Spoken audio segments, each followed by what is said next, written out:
เดี๋ยวอีมาแกะดอกน้ำแน่ให้เบิ้งเด้อว่าน้ำหวานมันอยู่ตรงใดนี่นี่เป็นดอกซ้ำนี้นะแกะการมันออกนี่น้ำหวานมันอยู่ตรงนี้นี่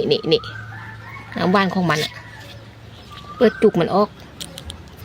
นี่ซิ่งเห็นกันบ่นี่ลองให้เบิ่งใกล้ๆมันเห็นบ่เห็นเป็นน้ำบ่